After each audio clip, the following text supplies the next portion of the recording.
Assalamualaikum warahmatullahi wabarakatuh. Waalaikumsalam. Alhamdulillah wa nasta'inu wa nastaghfiruh wa na'udzu billahi min shururi anfusina wa sayyiati a'malina. Man yahdihillahu fala mudilla lahu wa man yudlil fala hadiya lahu. Asyhadu an la ilaha illallah wahdahu la syarika lahu wa asyhadu anna Muhammadan abduhu wa rasuluhu la nabiyya ba'da ma ba'd. Hadirin jamaah salat subuh, azakumullah. Sebentar lagi kita masuki atau nanti malam sudah pertengahan Ramadan ya Pak ya. Ya, mudah-mudahan Ramadan kita semuanya diterima oleh Allah Subhanahu wa taala. Ada doa yang biasa kita ucapkan ketika penghujung salat. Bunyinya Allahumma innaka afuwun tuhibbul afwa fa'fu anni. Allahumma innaka afuwun karim, sebagian adalah lafaz karim. Allahumma innaka afuwun karim. Ya Allah, Engkau sesungguhnya Tuhan yang Maha Pengampun. Tuhibbul afwa, dan Engkau menyukai sifat maaf. Fa'fu anni, maka maafkanlah kami. Allahumma innaka afuwun, ya Allah, sesungguhnya Engkau Tuhan yang Maha Pemaaf. Allah Subhanahu wa taala Tuhan yang Maha Pemaaf. Sehingga nanti pada yaumul kiamah banyak orang mengira dia akan masuk jahanam. Ternyata Allah ampuni dosa-dosanya. Ada kisah dalam Sahih Bukhari ketika seorang bapak berwasiat kepada anaknya, kalau saya mati nanti tolong saya jenazahnya dibakar dan debunya dibuang ke laut. Kemudian sang bapak meninggal dan dibakar oleh anaknya, debunya dibuang ke laut. Ternyata orang ini dibangkitkan pada hari kiamat. Kaget juga dia pikir bisa lolos sekali dari hari kiamat, dari hisab. Dia pikir bisa lolos, ternyata dihadapkan oleh Allah Subhanahu wa taala. Allah bertanya kepada hambanya itu, kenapa engkau punya wasiat seperti itu? Minta dibakar dan debunya dibuang ke laut. Dia jawab, ya Rabb, saya takut kepada engkau. Jawabannya bagus, saya takut kepada engkau. Kemudian Allah berfirman, demi kebesaranku, aku ampuni dosa-dosamu. Allahu Akbar. Jadi Tuhan kita bukan pendendam. Tuhan kita Rabbul Alamin, pemaaf. Asal kita minta maaf, minta ampun, Allah maafkan. Dalam kisah yang lain, Rasul sehabis perang, Rasul melihat seorang ibu panik mencari bayinya yang hilang. Ya, mencari bayinya yang hilang. Cari-cari, dan ternyata bayinya dapat ketemu. Kemudian bayi itu langsung disusui oleh ibunya. Kemudian Nabi bersabda kepada para sahabatnya, tidakkah kalian kagum melihat kasih sayang seorang ibu kepada bayinya? Demi Allah, Tuhan kalian lebih sayang dari seorang ibu kepada bayinya tersebut. Jadi jamaah sekalian, Allah lebih sayang kepada hambanya daripada seorang ibu kepada bayinya tersebut. Artinya apa? Manusia ketika dia berbuat salah, kemudian dia minta maaf, pasti Tuhan akan memaafkannya. Nah, jamaah sekalian, sifat maaf ini nampak dalam banyak ayat dalam Al-Quranul Karim. Sehingga Allah ajarkan kepada Nabi-Nya Sallallahu Alaihi Wasallam untuk memiliki sifat pemaaf. Untuk memiliki sifat pemaaf. Fabima rahmatin min Allah lintalahum. Karena rahmat dari sisi Allah, maka engkau bisa berlemah lembut kepada manusia. Allah ajarkan kepada Nabi-Nya pertama punya sifat lembut, santun. Kemudian Allah katakan, fa'fu anhum, wastaghfir lahum, wasawirhum fil amr. Maka Allah perintahkan kepada Nabi-Nya, maafkanlah mereka. ya manusia. Jika Nabi dakwahkan Islam, itu dapat tentangan, dapat sambutan yang gak bagus. Allah katakan fa'fu anhum, maafkanlah mereka. Wastaghfir lahum, mohonkanlah ampun buat mereka. Ya. Wasawirhum, dan bermusyawarahlah kepada mereka. Allah ajarkan kepada nabinya sallallahu alaihi wasallam untuk memiliki sifat maaf kepada manusia. Ya, ini bagi pemimpin, bagi guru, jangan suka obral emosi. Jadilah pemaaf. Ya. Ini perintah dalam perintah Allah Subhanahu wa taala kepada nabinya sallallahu alaihi wasallam. Maka dalam kehidupan Nabi sallallahu alaihi wasallam nampak jelas Nabi dalam banyak kasus beliau lebih mengedepankan sifat pemaaf. Makanya ketika Nabi sallallahu alaihi wasallam menaklukkan kota Mekah. Jadi Nabi tadinya orang Mekah, Pak. Kemudian Nabi diusir dari Mekah, hijrah ke Madinah. Kemudian tahun ke-8 Hijriah, Nabi menaklukkan kota Mekah. Waktu itu pas kebetulan bulan Ramadan. Nabi dengan pasukannya itu memasuki kota Mekah dengan aman. Jadi perang di masa Nabi ada 2 di bulan Ramadan. Yang pertama perang Badar. Yang kedua penaklukan kota Mekah. Perang di bulan Ramadan. Jadi memang Ramadan itu tidak identik dengan lemas. Ya kan? Kita kan kalau Ramadan lemas. Kenapa sih Ramadan lemas? Karena makan nasi. Coba makanya domba bakar ya kan. Seger kita, ya. Salah makan, buka pakai nasi, sahur pakai nasi. Ngantuk, ya Pak ya. Jangankan Ramadan. Enggak puasa aja kita makan nasi ngantuk ya. Makanya yang dimakan salah sih. Coba kalau makan domba ya kan, domba bakar gitu ya kan. Semangat, ya stick gitu ya Pak ya. Stick 21 namanya. Ya, memang yang bikin ngantuk tuh bukan puasanya sebenarnya. Ya, nasinya yang bikin ngantuk, ya. Nah, jemaah sekalian, di masa Nabi, Ramadan itu 2 kali Nabi perang. Yang pertama perang Badar, yang kedua yaitu perang Fathu Mekah, penaklukan kota Mekah. Ketika Nabi masuk kota Mekah, ya, orang-orang Mekah, kafir Quraisy waktu itu udah ketakutan. Kenapa? Mereka mungkin akan diusir oleh Nabi. Karena dulu mereka mengusir Nabi dari Mekah ke Madinah. Kemungkinan besar Nabi akan balas. Mereka akan diusir dari Mekah. Namun apa yang terjadi? Di luar dugaan mereka, Nabi mengatakan hari ini tidak ada dendam atas kalian. Hari ini tidak ada dendam atas kalian. Dan kesalahan kalian telah dimaafkan. Allahu Akbar. Mereka baru tahu pribadi Nabi Muhammad pemaaf. Walaupun mereka pernah mengusir Nabi, gak enak Pak diusir. Seperti bangsa Palestina diusir oleh Israel, gak enak. Kampung halaman kita diusir. Makanya kasus-kasus di negeri kita di PIK ya kan, kasus bambu tuh di tengah laut ya kan. Masyarakat diusir dari kampung halamannya, menyakitkan. Demikian kayak kasus Palestina. Di kita juga di Rempang, penduduk asli diusir. Itu menyakitkan. Sebagaimana Rasul pun pernah diusir. Ya, oleh oligarkinya Mekah pada waktu itu. Ya, Abu Jahal ya kan. Oligarkinya Mekah waktu itu. Tapi Nabi ternyata tidak dendam. Allahu Akbar. Ini jadi bahasan kita, Pak. Nabi tidak dendam. Kejahatan kalian yang dulu sudah aku maafkan. Ternyata Nabi kita Muhammad SAW, Nabi yang pemaaf. Kalau nabinya kita, sikat udah Pak. Iya kan? Bulldozer. Gak ada damai.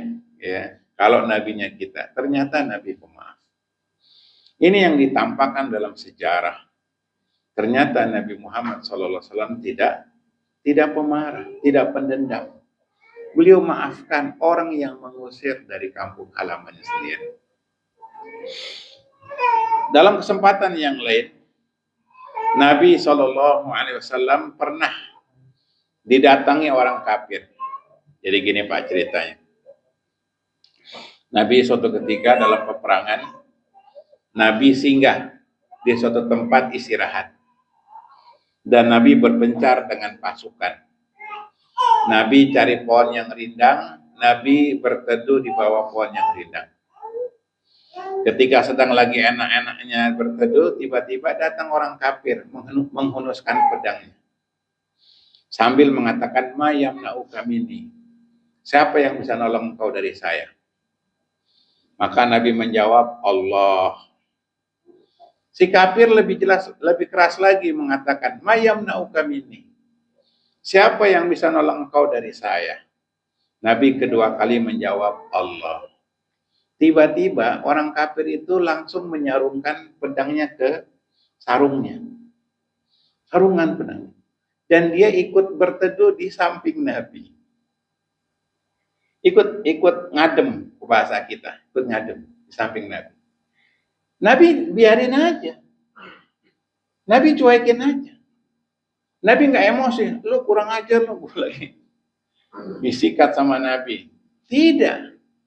Artinya perbuatan kurang ajar kafir itu dimaafkan oleh Nabi. Nabi nggak dendam. Lihat pribadi Nabi SAW. Kalau kita emosi, kita disalib aja. Jengkel ya Pak ya, ditolin. Set aja disalib. Apalagi disalibnya sama Avanza ya kan? Gitu. Ya, mobil kita umpamanya Fortuner disalib. Avanza kurang ajar. Emosi langsung ya Pak ya? Kan gitu. Ya, apalagi kalau di belakang angkot. Oh, la haula wala quwata illa billah. Makanya kalau di jalan Pak, sabarnya itu harus 200%. Ya Pak ya? Kayak itu tuh, supir kontainer itu. Itu sabarnya 200%. Apalagi kalau di belakang bajai. Bajai kan kalau belok nggak ada sennya itu kan. Cuma dia dan Tuhan yang tahu belok kanan belok kirinya. Bajai. Jadi jemaah sekalian, ini pribadi Nabi Shallallahu Alaihi Wasallam. Beliau tidak emosi. Beliau maafkan orang yang baru saja mau membunuhnya. Maka Nabi mengatakan, nasbiru wala nu'akib. Kami lebih memilih sabar ketimbang membalas. Allahu Akbar. Allahu Akbar. Kata Nabi, nasbiru wala nu'akib. Kami lebih memilih sabar ketimbang membalas. Apakah ini kebodohan? Tidak. Kamu jangan mau dibodoh-bodohin. Jangan mau dihinakan. Kamu yang menang, kamu yang berhak. Kok kamu diam saja? Kadang di suatu tempat, sabar itu lebih utama ketimbang harus membalas. Karena hidup ini ada Tuhannya. Orang boleh saja lari dari hukum. Iya Pak, banyak kasus. Apalagi di negeri kita, hukum bisa dibayar.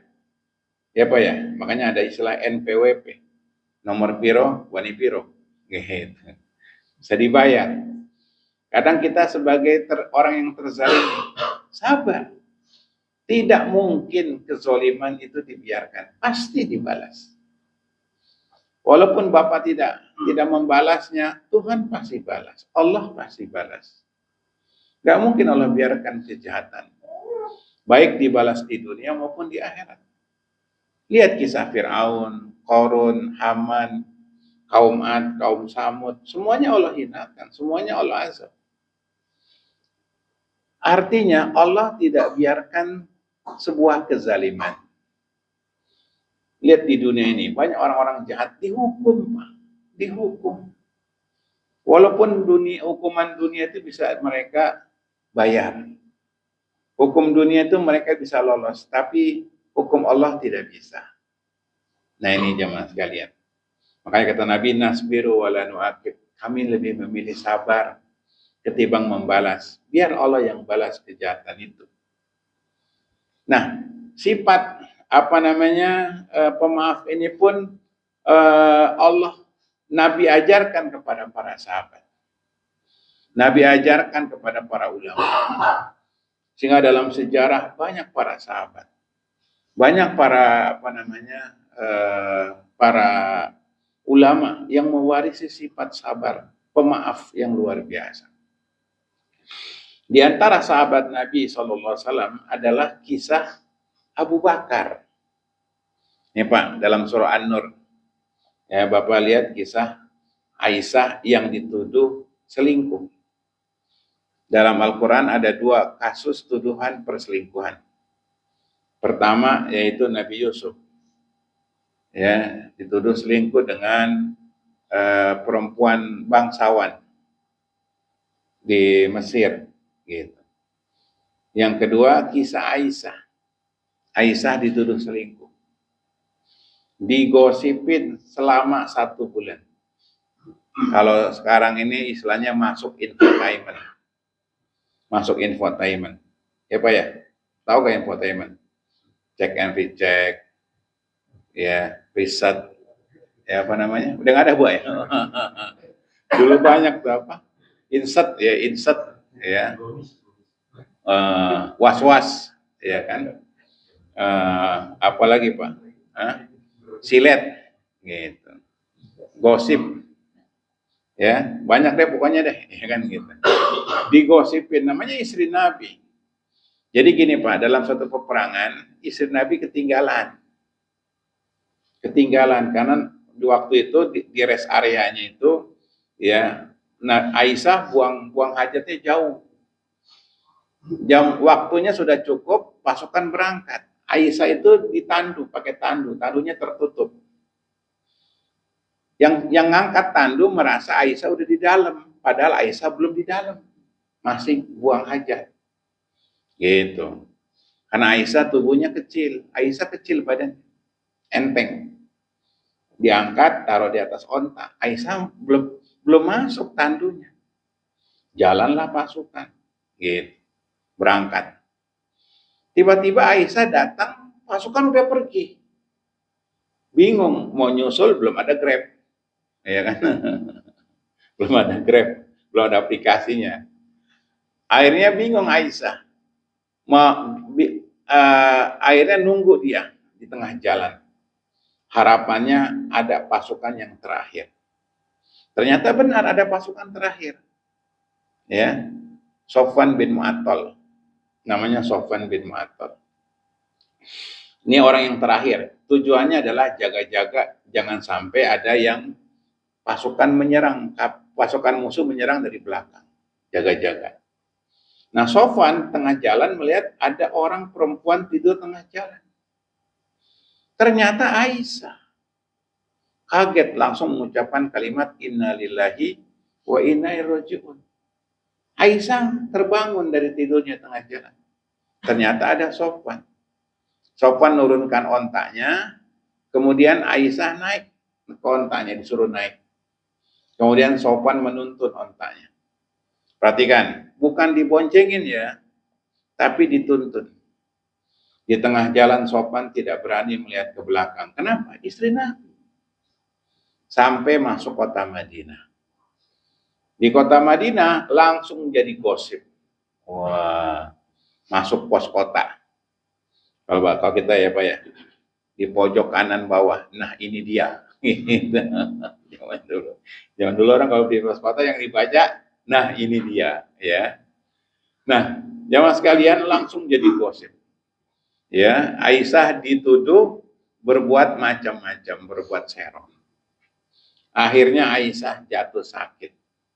Dan Aisyah minta dirawat di rumah bapaknya Abu Bakar. Gosipnya menyebar, Pak. Sampai sakit Aisyah.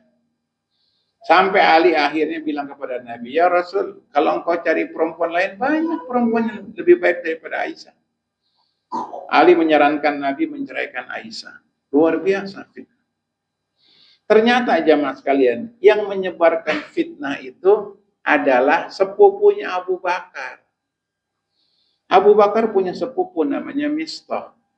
Ini termasuk muhajirin, ya, yang hijrah. Mistah menyebarkan fitnah. Aisyah selingkuh. Ya, namanya Mistah. Dan turunlah ayat Al-Qur'anul Karim yang membela kehormatan Aisyah dalam surah An-Nur ayat 10 sampai ayat 20. Ini gambaran jamaah sekalian, jangan terlalu percaya dengan gosip yang beredar. Seringkali itu fitnah. Turun perintah. Dan Abu Bakar ternyata tahu yang nyebarin adalah Mistah.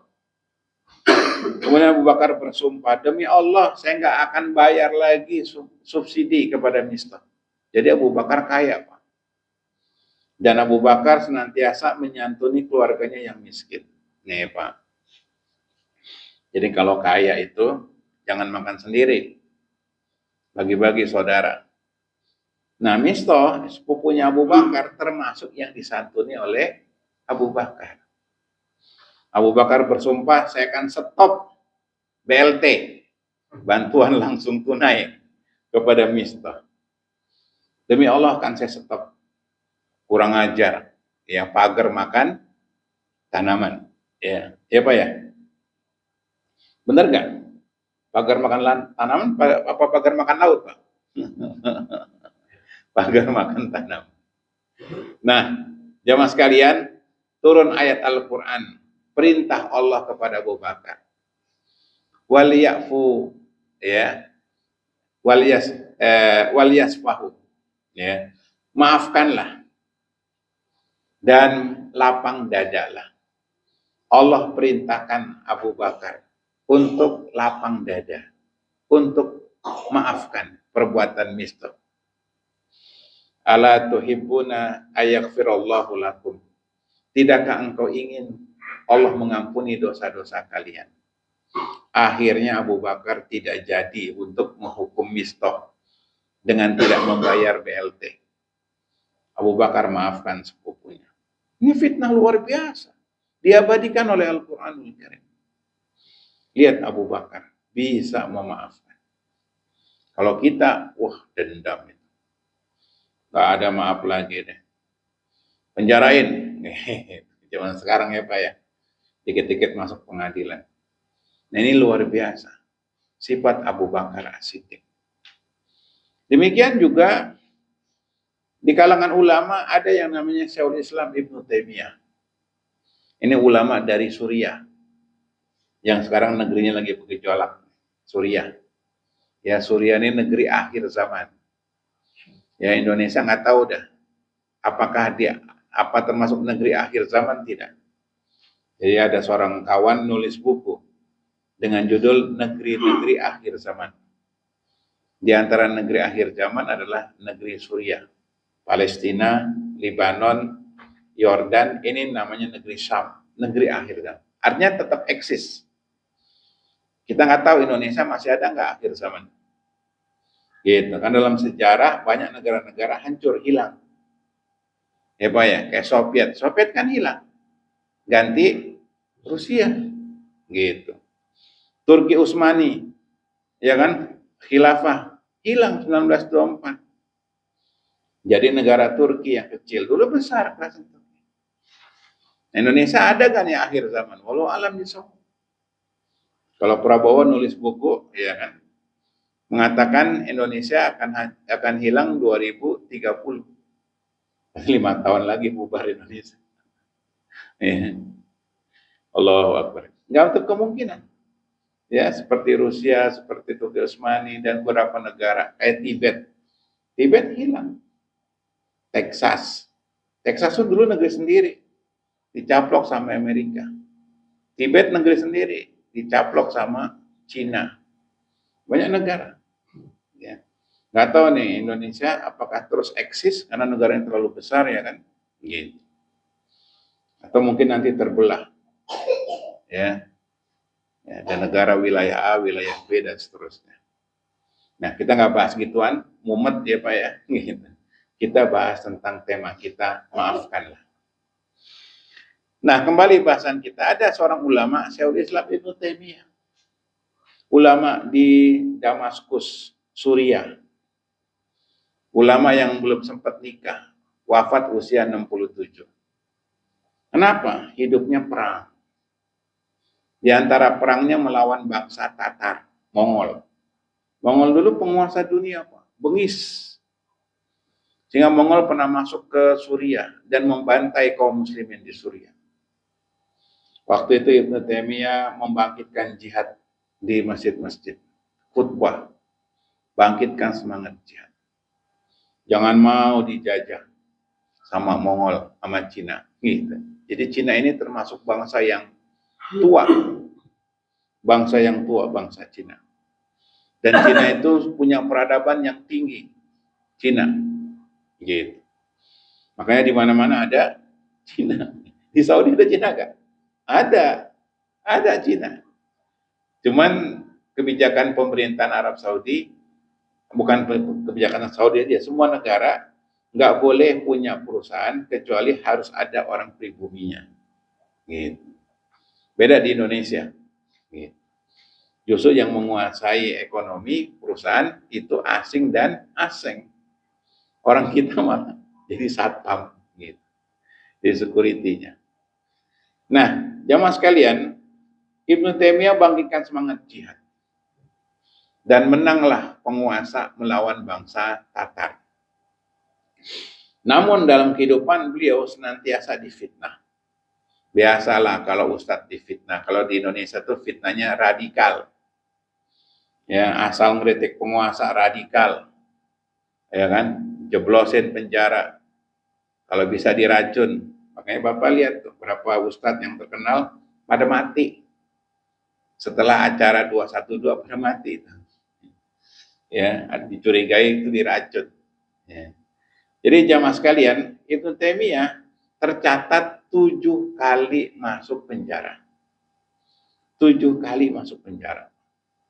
Bahkan beliau mati di penjara. Beliau wafat di penjara. Salah satu tulisan beliau menjelang wafat, wasiat beliau menulis surat begini, Pak. Semua yang fitnah saya, semua yang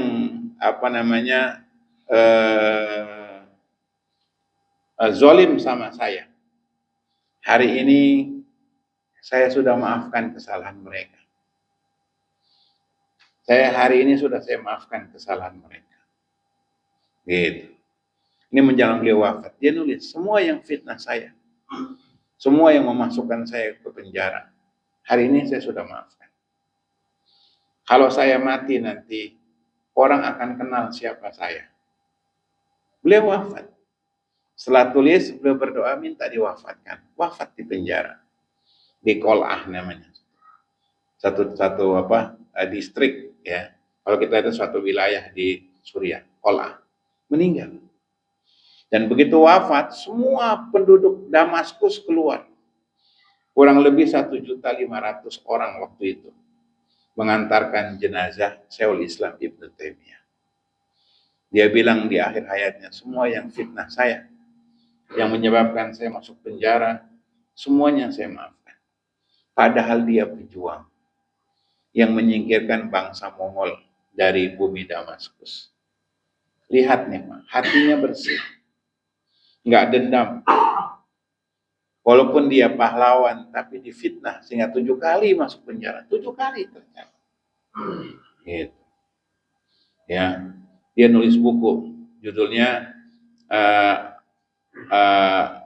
Auliyaullah hum al-uqala laisul majanin. Wali Allah itu adalah orang yang cerdas, bukan orang gila. Karena dulu di sono, di Suriah, banyak orang-orang gila dianggap wali. Kemudian beliau nulis buku, wali Allah itu orang cerdas, bukan orang gila. Orang gila wali nikah sah gak, Pak? Coba orang kawin nih, walinya orang gila. Nggak sah, Pak. Wali nikah aja nggak sah, apalagi jadi wali Allah. Kan gitu. Ngerti gak, Pak? Jadi wali nikah aja nggak sah. Coba akad nikah tuh, penghulu. Ya, Pak, walinya ini nih, bapaknya depresi. Nggak sah. Ya. Kata kawan, nggak sah, masa walinya depresi. Ya, yang yang waras. Oh ini ada pamannya, ya pamannya. Bapaknya nggak sah jadi wali, kenapa? Depresi. Nyalek gagal, depresi. Nah, orang gila jadi wali nikah aja nggak sah, apalagi jadi wali Allah. Ibnu Taimiyah nulis. Banyak yang tersinggung masyarakat waktu itu. Dilaporin, masuk penjara. Kalau kita namanya apa, Pak? Dikriminalkan ya. Hah? Kriminalisasi ya. Dikriminalkan, masukin penjara. Nah ini contoh. Dalam Al-Quran, kisah maaf yang paling terkenal adalah kisah Nabi Yusuf. Nah, dikit lagi nih Pak, udah mau habis nih Pak. Dalam Al-Quran, kisah yang terkenal tentang pemaaf adalah kisah Nabi Yusuf. Nabi Yusuf berapa saudara Pak? 12. Ya, 12 bersaudara. Tinggalnya di mana? Palestina. Awalnya di Palestina, nantinya di Mesir. Jadi Bani Israel itu memang di Palestina. Makanya Yahudi sekarang nih bilangnya kan leluhur kami zaman dulu. Iya itu dulu, iya benar lu di sini. Tapi udah lo berangkat pada zaman Nabi Yusuf, Bani Israel pindah ke Mesir semuanya. Jadi sejarah Bani Israel banyak diceritakan di Mesir. Awalnya itu di Palestina. Gitu, kurang ajar. Palestina dianggap bumi Yahudi, ya, Bani Israel ya.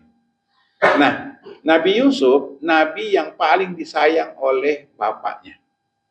12 bersaudara. Nabi Yusuf paling bontot. Biasalah anak bontot paling disayang ya Pak ya. Anak bontot paling disayang biasanya kan gitu. Hah? Bunyamin kakaknya. Bunyamin anak nomor 11. Ya. Jadi yang rusuh itu kakaknya Nabi Yusuf yang rusuh 1 sampai 10. Nomor 1 namanya Yahuda, yang kemudian jadi Yahudi, gitu. Bunyamin termasuk Nabi, dan dia tidak memusuhi Nabi Yusuf. Yang memusuhi nomor 1 sampai 10. Jadi bapaknya ini emang pilih kasih. Bapaknya kan Nabi Shu'aib. Nabi Yakub, maaf ya. Nabi Yakub bapaknya. Nabi Yakub. Nabi Yakub ini agak berlebihan dengan Nabi Yusuf, sehingga kakak-kakaknya iri. Oh, dimanja nih. Satu ketika kakaknya punya pikiran yang buruk untuk menyingkirkan Nabi Yusuf. Akhirnya minta izin lah kepada bapaknya untuk ngajak main Nabi Yusuf. Ya, ngajak main. Ternyata Nabi Yusuf mau disingkirkan. Dibuang ke sumur. Ya, Nabi Yusuf sambil teriak-teriak, minta ampun, nangis, ngejerit, tetap dilempar ke dalam sumur. Tujuannya apa? Agar mereka tidak tersaingi kasih sayang bapak mereka kepada mereka. Jahat memang Bani Israel. Nah, pulanglah mereka bikin skenario. Nabi Yusuf dimakan serigala. Gitu. Bajunya robek-robek. Ini dia nih bajunya. Nabi Yakub tadinya percaya, belakangan curiga, kok robek-robek nggak ada darahnya kan gitu. Namanya bohong ya Pak ya, ketahuan juga, ya gak? Ya, kayak pagar laut lah. Ini yang nanam siapa? 30 kilometer pagar ditanam ditanam di laut, ya kan? Setan yang nanam, Nyi Roro Kidul, ya kan? Ketahuan juga, cuman nggak berani ngomong, gitu. Saya udah berapa kali ke Tangerang ngelihat, Allahu Akbar, sedih. Nah, jamaah sekalian, akhirnya sang bapak waktu itu agak percaya, walaupun curiga, bahwa Nabi Yusuf memang meninggal mati dimakan hewan, serigala, binatang buas, gitu. Sedih Nabi Yusuf. Nah, ternyata Nabi Yusuf selamat. Naik ada musafir ngambil air, ternyata Yusuf naik. Lihatnya anak cakep. Nabi, semua nabi itu posturnya cakep. Makanya kalau ada orang mengaku nabi, Kayak Ahmad Mossadegh di Gunung Sindur ya kan, ngaku nabi, kelihatan mukanya. Jangankan ngaku nabi, ngaku lurah aja kita nggak percaya kan gitu. Ya Pak, semua nabi itu cakep. Ya, Nabi Musa diangkat sama siapa Pak? Sama Firaun. Firaun seneng, Musa ini cakep, gemuk. Musa itu kulitnya kayak kita, somata. Nabi Yusuf bersih. Orang Palestina apa cakep, keren. Perempuan-perempuannya cantik-cantik, Palestina. Ya, Bapak pernah ke Palestina nggak? Gitu. Oh, Palestina itu luar biasa. Banyak orang sama kayak di Suriah juga, perempuannya cantik-cantik. Gitu. Nah, kita nggak bahas gituan Ramadan ya kan. Tapi kalau yang tidur bangun tuh, ada cantik-cantiknya nih kan. Nah, perhatikan Nabi Yusuf diangkat ya diangkat dari sumur oleh musafir ya. Musafir ini perhatikan Pak, pergi ke Mesir. Nah, itulah awalnya Nabi Yusuf tinggal di Mesir ya. Pindah ke Mesir. Itu sejarahnya. Nabi Yusuf. Nabi Yusuf awalnya itu ke Mesir. Di Mesir tuh puncaknya Nabi Yusuf jadi menteri. Menteri ya. Bendahara Sri Mulyani lah kalau kita. Ya, Sri Mulyani. Menteri Keuangan, bendahara kerajaan. Nah, ketika Nabi Yusuf jadi menteri, tiba-tiba Nabi Yusuf ketemu dengan kakaknya yang dulu ngebuang Nabi Yusuf. Kakaknya itu biasa bisnis ke Mesir. Mesir itu peradaban dunia, termasuk peradaban dunia Mesir. Sampai hari ini, Mesir itu subur dari zaman Firaun sampai hari ini. Mesir, Pak. Cuman memang negeri miskin. Kayak kita, negeri subur tapi miskin. Konspirasi luar biasa. Ini Pak, Bapak, ini bumi yang Bapak injak nih, isinya luar biasa. Tapi kita hidup susah. Heran saya. Heran. Singapura yang nggak punya apa-apa bisa kaya raya. Gitu. Negeri kaya, nggak punya apa-apa. Sumber daya alamnya nggak ada. Kita di mana-mana ada. Sebabnya apa? Malingnya. La haula wala quwata illa billah. Ya di sana maling, di sini maling. Ya, kan kita ada lagunya apa ya? Kalau nggak salah. Di sini maling, di sana maling. Di mana-mana ada maling. Gitu, kan gitu. Jadi jamaah sekalian, kita kembali ke Mesir. Mesir itu Pak, murah di sana. Mahasiswa yang di sekolah di Al-Azhar, itu 1 juta, itu bisa buat biaya kos, untuk biaya makan bisa cukup. Ke Mesir Pak. Murah buah-buahan. Padahal nggak ada hujan, paling hujannya setahun sekali. Kalau kita kan banjirnya setahun sekali, kalau sana hujannya cuma setahun sekali. Kita banjirnya setahun sekali. Nah, jamaah sekalian, perhatikan lagi. Jadi Nabi Yusuf tinggal di Mesir jadi menteri. Ketemu dengan kakaknya. Kakaknya itu sudah ketakutan, Pak. Wah, kita dikisos nih. Dihukum sama Yusuf nih. Yusuf kenal namanya saudara. Lu kan Kesang gitu kan. Namanya kakak ya, misalnya Gibran sama Kesang kan kakak beradik ya kan. Kamu kan Kesang kan gitu. Walaupun udah lama namanya ketemunya kan kenal juga. Kakaknya itu udah ketakutan, Pak. Kakak-kakaknya Yusuf udah ketakutan karena Yusuf penguasa. Mereka sudah merasa akan dihukum oleh Nabi Yusuf. Apa kata Yusuf diabadikan oleh Al-Quran? Qala Yusuf, berkata Yusuf, la tasriba alaikumul yawma. Hari ini nggak ada hukuman buat kalian. Allahu Akbar. Allahu Akbar. Nabi Yusuf memaafkan kakak-kakaknya. Padahal kakak-kakaknya ingin menyingkirkan Nabi Yusuf. Ingin membunuh Nabi Yusuf dari bapaknya. Yusuf mengatakan, la tasriba alaikumul yawma. Hari ini tidak ada dendam atas kalian. Tidak ada hukuman atas kalian. Yaghfirullahu lakum, semoga Allah ampuni kalian. Wa huwa arhamur rahimin, dan dia Allah maha penyayang. Lihat, ini hati Nabi Yusuf bersih. Walaupun mereka ingin membunuh Yusuf, Yusuf nggak dendam. Bayangin, akhirnya Yusuf menyuruh semua kakak-kakaknya, termasuk bapaknya, Nabi Yakub, tinggal di Mesir. Kemudian itulah cikal bakalnya Bani Israel ada di Mesir. Yang jadi bahasan kita adalah bagaimana Nabi Yusuf bisa memaafkan saudara-saudara. Kita hari ini salah dikit aja, nggak ada maaf. Sekalipun lebaran, ya minta maaf, melengos mukanya. Bang, minta maaf ya.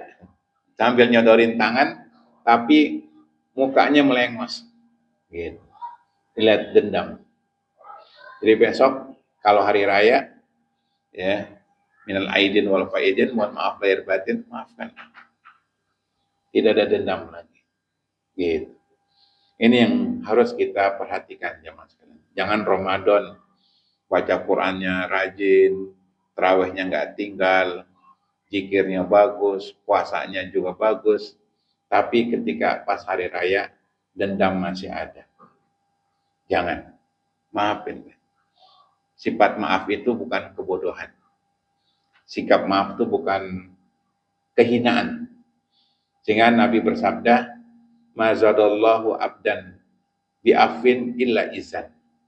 Tidaklah Allah memuliakan seorang hamba dengan rasa maaf, melainkan hamba itu akan mendapatkan kemuliaan. Jadi memaafkan itu bukan kebodohan. Memaafkan itu bukan kehinaan. Bego lo, mau aja maafin. Gitu. Kan sering begitu ya. Sifat maaf termasuk kemuliaan. Wallahu a'lam bishawab. Ini udah pada ngantuk. Gitu. Ya, silakan kalau ada yang mau bertanya. Bapak-bapak, ibu-ibu. Ya. Kalau ada yang mau bertanya.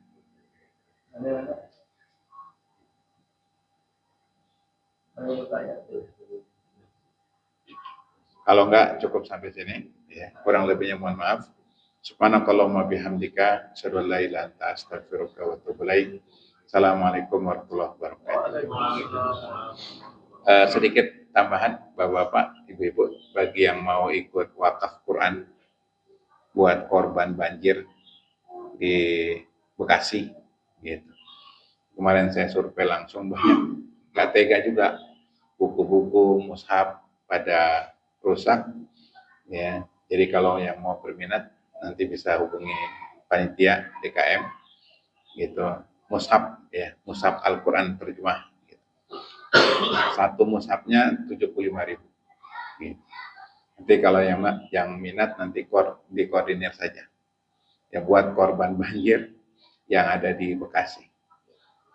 Assalamualaikum warahmatullahi wabarakatuh.